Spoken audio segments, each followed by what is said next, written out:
Fala, seus lofoforados sem lofóforos, tudo bem com vocês? Sejam muito bem-vindos a mais um vídeo aqui do canal Biologia com Prof. Cabelo. E hoje eu trouxe um conceito aqui muito importante para a gente continuar o nosso entendimento sobre sistemática, filogenia e árvores filogenéticas, que é o entendimento sobre o estado dos caracteres, se eles são primitivos ou se eles são derivados. Então, se você já se interessou por esse assunto, não pensa duas vezes, já se inscreve aqui no canal, já deixa um like nesse vídeo, afinal de contas eu produzo conteúdo gratuito aqui para vocês e nada mais justo do que vocês me compensarem aqui ajudando no canal. Afinal de contas, quando você dá um like, quando você compartilha esse vídeo e se inscreve no canal, o YouTube vai entender que esse conteúdo é bom e vai distribuir para outras pessoas também. Então bora pro vídeo aí. Todo o conteúdo de sistemática e filogenética vai estar organizado aí em uma playlist que eu vou deixar o card aqui em cima para vocês assistirem todos os vídeos da sequência. Porque se eu colocasse todos os assuntos relacionados à sistemática, ia ficar um vídeo muito longo, então eu estou separando aqui em vídeos separados. De um modo geral, quando nós falamos que um caractere ele está em um seu estado primitivo, significa que ele está presente aqui geologicamente, genealogicamente e até mesmo temporalmente. Significa que esse caractere ele está presente há muito tempo, e nós dizemos que esse caractere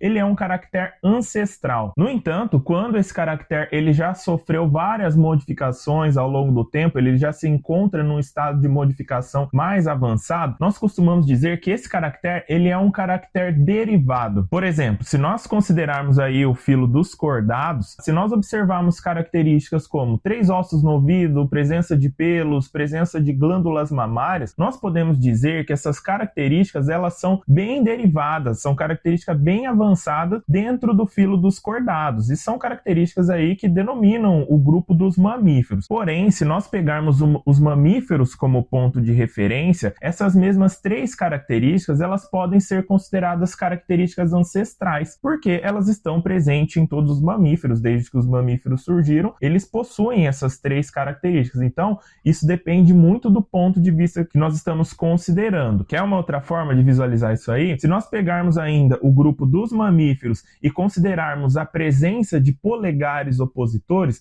nós poderemos dizer que essa é uma característica derivada dentro do grupo dos mamíferos, e elas definem aí o grupo dos primatas. Porém, se estivermos considerando o grupo dos primatas, essa característica de ter um polegar opositor, ela pode ser considerada uma característica ancestral, porque todos os primatas possuem essas características, todos os primatas possuem um polegar opositor. Então, se a gente considerar isso que eu falei até agora, a gente pode chegar a uma conclusão de que os termos primitivos ou derivados, eles são relativos. Mas são relativos a quê? Eles são relativos ao ponto da árvore filogenética que nós estamos levando em consideração. Da mesma forma que eu falei que um polegar opositor ele é uma característica derivada dentro dos mamíferos, mas ela é primitiva dentro dos primatas. Outro exemplo aí é que se a gente considerar algumas ligações específicas sinápticas aí dos primatas que definem o grupo do ser humano, essa pode ser considerada sim uma característica derivada mesmo dentro do grupo dos primatas, que vai definir o grupo de símios aí mais derivados, que são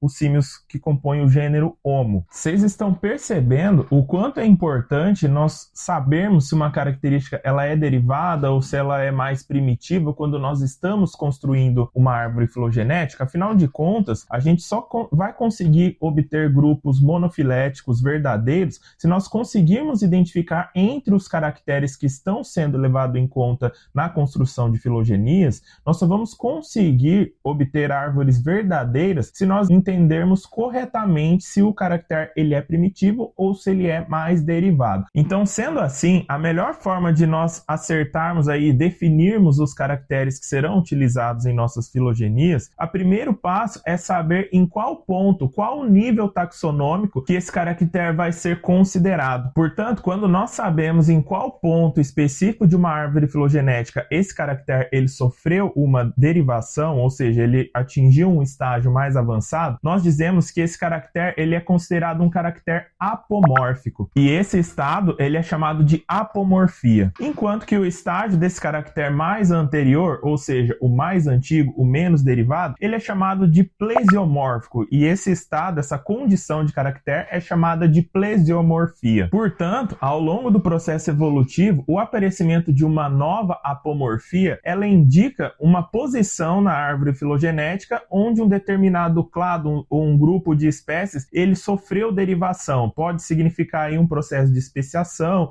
ou, quando estamos considerando aí uma macroevolução, o processo aí de formação de novos clados, o aparecimento de filos, de ordens, novas famílias e etc. E ainda nós podemos explorar um pouco mais esses termos. Quando uma apomorfia, ou seja, um caractere derivado, ela é compartilhada por dois ou mais clados dentro de um mesmo grupo, nós falamos que esse termo é uma sinapomorfia. Vou dar um exemplo para vocês. Dentro de um grupo de filos chamado Lophotrochozoa, nós temos um filo que possui rádula. Essa rádula, ela é compartilhada por praticamente todos os subgrupos dentro desse filo, que é o filo Molusca. Então nós podemos dizer que a rádula, ela é uma sinapomorfia do filo Molusca. Outro exemplo prático que nós podemos observar agora um pouco mais próximo da gente é que dentro do grupo dos cordados nós temos diversos subfilos, né? Porém, existe um subfilo em que vários grupos ali dentro desse subfilo, eles possuem vértebras. Estamos falando do subfilo vertebrata. Então, a presença de vértebras pode ser uma sinapomorfia do grupo dos vertebrados, porque existem mais de uma espécie, mais de um grupo que compartilha essa apomorfia. Portanto, o termo sinapomorfia é usado dessa forma. Do mesmo modo, uma característica ancestral compartilhada por dois ou mais grupos,